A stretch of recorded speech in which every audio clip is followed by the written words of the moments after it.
Shalom. Haleluya. Mari berikan tepuk tangan dulu yang meriah bagi Tuhan Allah kita. Kita kembali ada di akhir minggu, hari minggu yang terakhir saudaraku. Memang masih ada ibadah lagi tanggal 31 malam. Tetapi ini tanggal 29 hari minggu dan hari minggu yang terakhir. Amin. Kita akan mendengarkan firman Tuhan. Dengan tema firman Tuhan di hari ini, berhak mendapat mahkota kebenaran. Haleluya. Tema firman Tuhan di hari ini, berhak mendapat mahkota kebenaran. Kita akan melihat ayat firman Tuhan di dalam 2 Timotius pasal yang keempat. Mari kita bangkit berdiri semua. Ayat 7 sampai ayat yang ke-8. 2 Timotius 4 ayat 7 sampai ayat 8 saya baca untuk kita semua.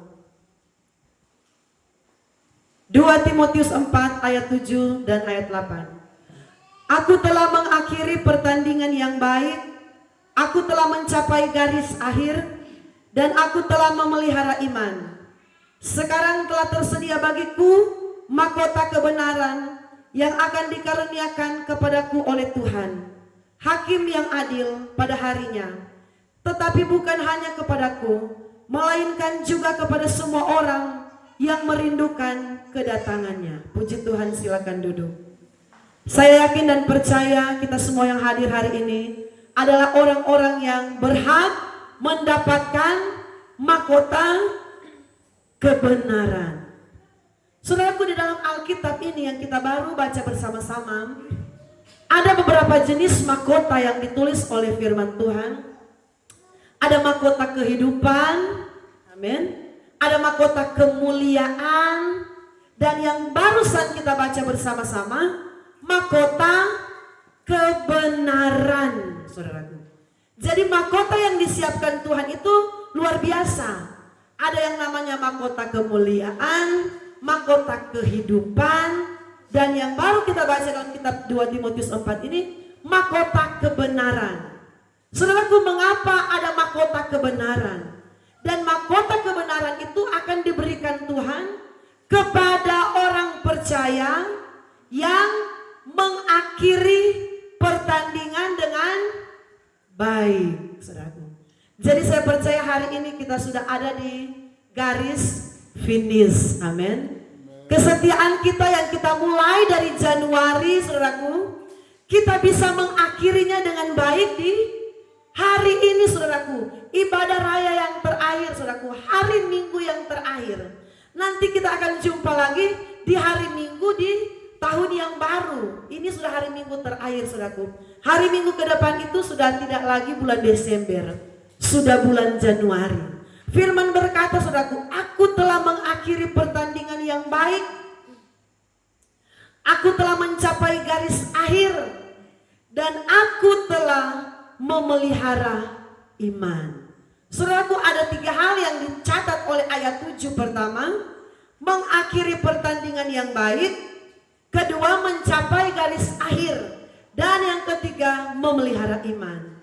Saudaraku, mengakhiri pertandingan yang baik. Ternyata, saudaraku, ibadah itu adalah bagian dari yang namanya pertandingan iman. Amin. Beribadah kepada Tuhan seperti hari ini, saudara datang duduk dengar firman Tuhan. Saudara tadi melayani sebagai singers yang luar biasa. Saudara menjadi worship leader, pemain musik. Saudara menjadi sopir jemputan Pastor Salomo. Itu adalah pertandingan iman, saudaraku.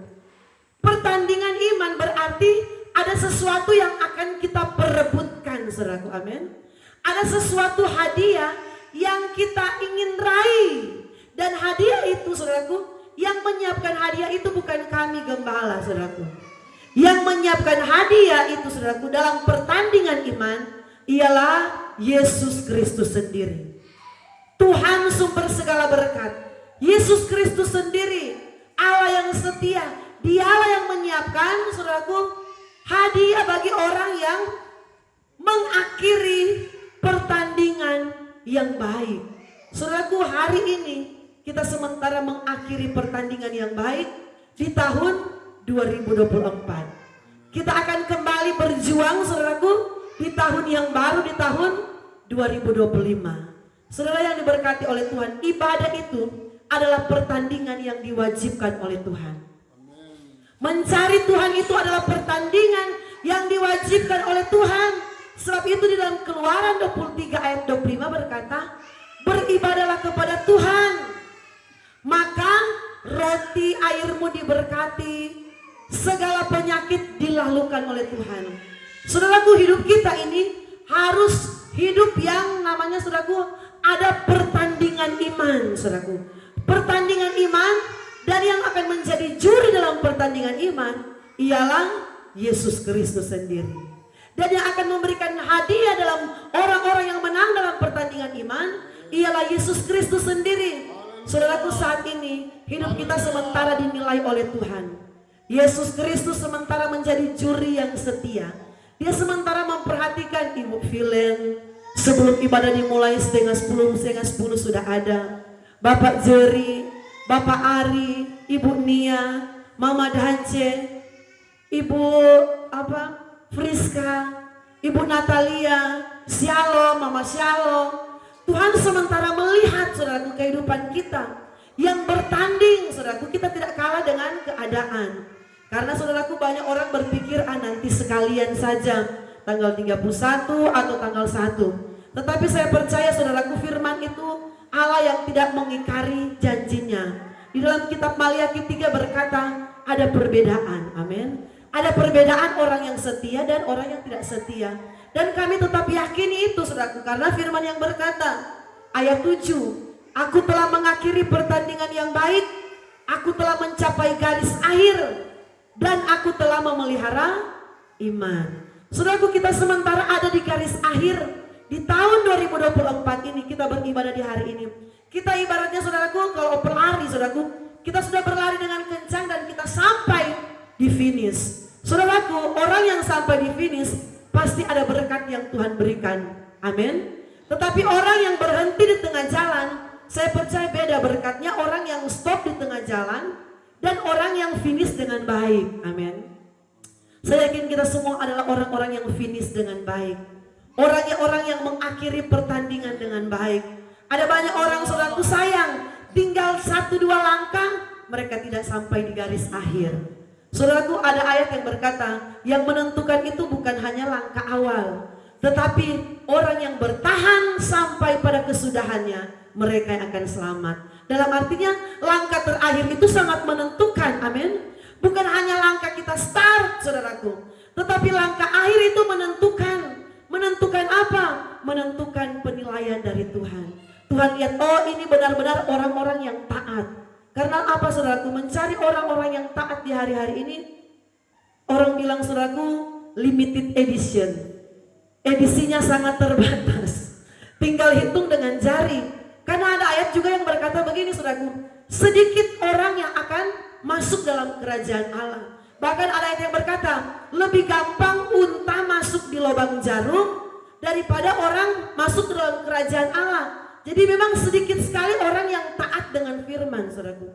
Sedikit sekali orang yang benar-benar mau praktekkan firman Tuhan, mengakhiri pertandingan dengan baik sampai di garis finish, saudaraku. Sayang sekali ya, kalau kita sudah mulai rajin dari Januari, Februari, Maret, April, rajin. Tetapi pada hari yang istilahnya detik-detik terakhir, saudaraku, detik-detik penentuan, saudaraku. Karena orang yang dapat hadiah, saudaraku, orang yang dapat, saudaraku, penghargaan, itu bukan di saat dia bertanding, tetapi di saat dia mengakhiri pertandingan, amin. Kalau dia sementara ada di dalam arena lari, tidak mungkin hadiah langsung diberikan. Tunggu sampai selesai dulu, sampai ada di garis akhir dulu, baru hadiah itu diberikan, saudaraku. Saya yakin kita yang belajar taat dengan firman Tuhan, kita yang belajar mengutamakan Tuhan, saudaraku, rugi sekali kalau kita tidak ada di hari yang terakhir ini. Karena apa? Ibadah tidak panjang, tadi pujian tidak panjang. Dimulainya saya lihat tepat waktu, cuma lihat lewat 2 menit, 10 lewat 2 menit di jam, Bapak Gembala sudah mulai. Jadi tidak lama sebenarnya kita ada di gereja. Firman Tuhan juga hari ini tidak akan panjang. Jadi saudaraku, sebagus kalau 1,5 jam kita ada di gereja, sudah pulang, sudah bisa kerja, beraktivitas. Tetapi 1,5 jam ini sangat berkualitas di hadapan Tuhan. Amin. 1,5 jam ini kita ada di gereja ini kita sementara persembahkan kepada Tuhan. Dan itu menentukan banyak hal ke depan, saudaraku. Kesetiaan kita di hari ini menentukan banyak hal ke depan. Seperti Ibu Nia sudah dekat mau melahirkan. Saya percaya kesetiaan di hari ini menentukan bagaimana ibu akan melahirkan. Tuhan akan menolong, melancarkan, memberikan kekuatan sampai adik boleh lahir dengan sehat dan normal. Karena apa? Tuhan akan memberikan perbedaan, saudaraku. Mana ibu-ibu yang setia, mana ibu-ibu yang tidak setia. Mana bapak-bapak yang setia, mana bapak-bapak yang tidak setia. Mari saudaraku kita belajar mengakhiri pertandingan dengan baik. Dan hal yang terakhir saudaraku, atau bagian yang ketiga, aku telah memelihara iman. Saudaraku, memelihara iman, ternyata iman itu perlu dipelihara. Amin. Contohnya saudaraku, kalau kita pelihara tanaman ya, seperti kami ada tanam satu pohon mangga. Jadi saudaraku, hampir setiap hari itu mangga saya lihat. Saya raba dia punya apa itu tanah. Kayaknya ini sudah kering, sudah perlu untuk disiram. Jadi saya siram supaya ini mangga ini terpelihara dengan baik, dia bertumbuh. Harapan saya saudaraku dapat berbuah. Ada mangga satu itu saudaraku, itu mangga yang tebal. Tidak beli bibitnya, beli mangganya baru tanam sendiri. Jadi saudaraku 2 hari sudah pergi cek daunnya, saudaraku cek tanahnya. Supaya kami mau pelihara dengan baik, supaya dia dapat berbuah. Kalau perlu saudaraku dikasih pupuk saudaraku. Bagusnya saudaraku orang bilang pupuk kandang, pupuk yang alami saudaraku. Kotoran-kotoran kambing atau apa, itu yang ditaruh supaya tanaman itu subur. Saudaraku di sini dikatakan, aku telah memelihara iman. Jadi iman itu perlu dipelihara, perlu dipupuk. Bagaimana cara iman kita akan dipupuk? Pupuk dengan firman Tuhan. Kalau kita beribadah otomatis iman kita sementara dipelihara, amin. Kalau kita mencari Tuhan, datang memuji dan memuliakan Tuhan, otomatis saudaraku iman kita sementara disiram dengan kuasa Roh Kudus, disiram dengan firman Tuhan, dipupuk dengan firman Tuhan, supaya iman kita bertumbuh, iman kita menjadi kuat. Masuk 2025 kita tidak akan gampang khawatir, amin. Walaupun banyak kabar-kabar saudaraku yang menakutkan.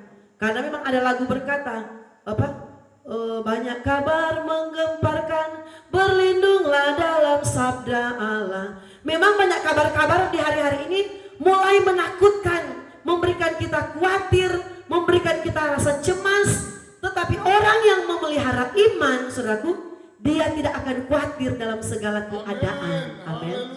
Orang yang imannya selalu disiram dengan firman Tuhan, orang yang imannya selalu menerima pupuk vitamin yaitu firman Tuhan.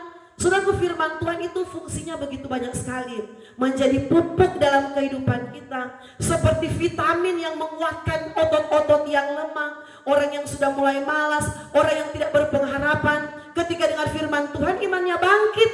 Sebab itu ada ayat yang berkata, iman timbul dari pendengaran akan firman Tuhan. Jadi saudaraku, iman itu akan jadi kuat. Kita tidak gampang putus asa, kita tidak akan gampang khawatir, kita tidak akan gampang mengeluh, kita tidak akan gampang menyerah dengan keadaan. Kalau rohani kita selalu dipelihara, kalau iman kita selalu dipupuk dengan firman Tuhan, kalau kesetiaan kita selalu diterangi dengan kuasa Roh Kudus, bagaimana kita akan mengalami hal itu? Tidak ada cara lain saudaraku, selain datang di bait sucinya Tuhan. Tidak ada cara lain iman kita akan bertumbuh, tidak ada cara lain selain kita dengar firman Tuhan. Tidak ada cara lain Tuhan akan membuka jalan dalam setiap pergumulan kita selain kita berdoa di dalam rumah Tuhan. Saudaraku, rumah Tuhan, mengapa Tuhan sangat senang Daud ketika dia bangun rumah Tuhan? Karena apa? Ketika pentabisan bait suci yang dibangun oleh Salomo, Tuhan berkata, mulai hari ini aku akan mendengarkan doa-doa yang dinaikkan dari tempat ini. Amen. Saudaraku, ingat peristiwa pentabisan bait suci yang dibangun oleh Salomo. Tuhan bilang, aku akan mendengarkan doa-doa yang dinaikkan dari tempat ini, dari bait suci. Bukannya doa kita di rumah Tuhan tidak dengar, Tuhan dengar saudaraku. Tetapi ada bedanya saudaraku, rumah kita dan rumah Tuhan. Amin. Di bait suci itu memang Tuhan rindukan ada persekutuan orang-orang percaya di sana. Di bait suci ada kasih mesra orang satu dengan yang lain, jemaat satu dengan jemaat yang lain. Ada keakraban, ada persatuan, ada satu suara untuk memuji dan memuliakan Tuhan. Di bait suci, saudaraku, sebab itu banyak ada lagu yang berkata, Tuhan hadir di bait sucinya, Tuhan ada di tahtanya, kami bawa korban pujian. Saudaraku, di bait suci, di tempat ini, tempat kita membawa korban pujian kepada Tuhan. Di bait suci, di gereja, tempat kita membawa doa-doa kita. Saudaraku, sebentar dalam kita penyembahan, dalam kita masuk dalam doa, walaupun di tempat duduk kita, naikkan doa-doa kita kepada Tuhan. Amin. Di akhir tahun ini saya percaya, apalagi kita yang mengakhiri pertandingan yang baik, saya yakin saudaraku Tuhan akan mendengarkan setiap pergumulan kita. Ibu Friska yang bergumul suami saat ini dalam keadaan sakit malaria, mari naikkan doa kepada Tuhan. Saudaraku, kami banyak kali pernah mengalami bagaimana kami ditolong dari sakit malaria. Yabes, saudaraku, mengakhiri kesaksian. Yabes waktu sudah dekat saya mau melahirkan di Yosia, dia dapat sakit malaria, saudaraku. Dan yang kami lihat, saudaraku, waktu itu kami sempat antar dia ke puskesmas tes darah. Dokter bilang dia tersiana plus 2 di puskesmas. Sudah pak obat, saudaraku, tapi Yabes tidak mau minum. Dia tidak mau minum, saudaraku, karena pahit ya. Jadi dokter bilang, ibu coba kasih sirup, kasih gula, kasih itu supaya dia bisa minum, saudaraku. Dia bilang, waktu itu Yabes masih 1,5 tahun. Tuhan, ini anak ini kalau sakit susah untuk kami urus, ini sakit malaria Tuhan. Kalau kami orang tua sakit malaria cepat, tinggal ke dokter, disuntik langsung keringat, tinggal pompa dengan minum, saudaraku, minum obat dari dokter pasti sembuh. Tetapi saudaraku, kami alami bagaimana anak Yabes ini, saudaraku, disembuhkan tanpa menyentuh obat malaria. Amen. 1 bulan, saudaraku, memang kami harus memang namanya Tuhan uji. 1 bulan tidak berhenti, hanya kami doakan terus, tiap hari tumpang tangan terus, tiap hari kami memuji menyembah Tuhan terus untuk kesehatan dia, saudaraku. Tapi kami lihat, oh memang benar-benar ada perbedaan, saudaraku. Bagaimana Tuhan boleh menolong, saudaraku. Tidak naik plusnya, malahan turun-turun sampai saat ini. Tidak pernah lagi sakit malaria. Saya bilang, saya percaya inilah mujizat Tuhan. Saudaraku, kalau kita mengakhiri pertandingan dengan baik, ada hal yang mustahil bagi kacamata manusia, bagi pandangan kita itu sukar, bagi mata kita itu tidak bisa, bagi saudaraku, hati kita itu sulit. Tetapi kalau kita belajar memelihara iman, rajin beribadah, selalu berserah kepada Tuhan, kita akan melihat pintu-pintu yang tertutup dibukakan oleh Tuhan. Amin. Kita akan melihat, saudaraku, berkat-berkat kita yang saat ini belum lancar, Tuhan akan lancarkan di tahun yang akan datang di 2025. Karena, saudaraku, langkah terakhir itu menentukan. Ayat yang terakhir, saudaraku, ayat yang ke-8. Sekarang telah tersedia bagiku mahkota kebenaran yang akan dikaruniakan kepadaku oleh Tuhan, hakim yang adil pada harinya. Tetapi bukan hanya kepadaku, melainkan juga kepada semua orang yang merindukan kedatangannya. Saudaraku, orang-orang yang setia akan mendapatkan penghargaan dari Tuhan. Penghargaan berupa apa? Mahkota kebenaran. Saudaraku, memang saudaraku, banyak orang nanti akan masuk surga. Mungkin ya saudaraku, penilaian saya mungkin, taruhlah contohnya, semua jemaat masuk surga, semua jemaat Pondok Daud, ini contoh ya. Semua masuk surga. Tetapi saudaraku, orang-orang yang memang sungguh-sungguh taat dengan firman Tuhan akan ada penghargaan. Yang lain masuk sekedar masuk, saudaraku, tidak diberikan mahkota. Bahkan saudaraku, tempatnya berbeda. Karena dalam kerajaan surga itu ada pelataran di bait suci di bagian atas, saudaraku, ada yang di paling depan, di tengah, di belakang. Dan mungkin saudaraku, kalau kita yang tetap bertahan sampai di garis akhir, kita akan diberikan, saudaraku, mahkota-mahkota kebenaran dari Tuhan. Mengapa namanya mahkota kebenaran? Karena orang yang mengakhiri pertandingan dengan baik, dia dibenarkan oleh Tuhan. Karena ada mahkota kehidupan, ada mahkota kemuliaan, ada mahkota kebenaran. Kita ini, saudaraku, sementara dibenarkan oleh Tuhan. Artinya apa? Kita semua tidak ada yang sempurna, amin. Ada banyak pelanggaran, kami pun sebagai hamba Tuhan pasti ada kekurangan. Tetapi kalau kita senantiasa ada di bait sucinya Tuhan, mengakhiri pertandingan dengan baik, berusaha memelihara iman, Tuhan sementara membenarkan hidup kita, saudaraku. Tuhan sementara menghapuskan segala dosa-dosa kita. Karena ketika kita ada di gereja, kita sementara saudaraku adakan pemberesan sama Tuhan. Amin. Orang kalau ada di gereja pasti saat Roh Kudus berbicara di hatinya, kita saudaraku ada hubungan dengan Tuhan. Tuhan layakkan saya, Tuhan ampuni saya, Tuhan tolong ampuni segala dosa-dosa saya. Hidup kita sementara dibenarkan oleh Tuhan, sementara disucikan oleh Tuhan. Sebab itu mari jangan jauh-jauh dari persekutuan dengan Tuhan. Jangan melepaskan diri dari beribadah dengan Tuhan. Karena saudaraku, orang yang mengakhiri dengan baik pertandingan iman, yang memelihara iman, tetap setia. Orang memelihara iman berarti dia jaga terus kestabilannya dengan Tuhan. Orang yang memelihara iman, dia jaga terus kasihnya kepada Tuhan. Dia jaga terus kesetiaannya dengan Tuhan. Dia jaga terus kerajinannya dengan Tuhan. Mengasihinya dengan Tuhan stabil, tidak pernah menurun. Itulah orang yang memelihara iman. Firman berkata ayat 8, sekarang telah tersedia bagiku mahkota kebenaran yang akan dikaruniakan Tuhan. Saudaraku, kalau di kitab Wahyu itu banyak. Ada yang akan dikaruniakan pakaian putih ketika kita akan masuk dalam kerajaan surga. Ada yang akan dikaruniakan pakaian putih oleh Tuhan, pakaian kain lenan. Saya bilang, oh berarti ini orang-orang yang spesial. Saudaraku, orang yang akan mendapat mahkota kebenaran itu orang yang spesial di hadapan Tuhan. Orang yang akan dikenakan jubah putih, orang yang spesial. Mari jadilah orang yang spesial dengan Tuhan. Amin. Karena apa kita jadi spesial? Karena kita belajar setia dengan segala firman Tuhan. Puji nama Tuhan, firman Tuhan sampai di sini. Saya serahkan kepada Bapak Kepala.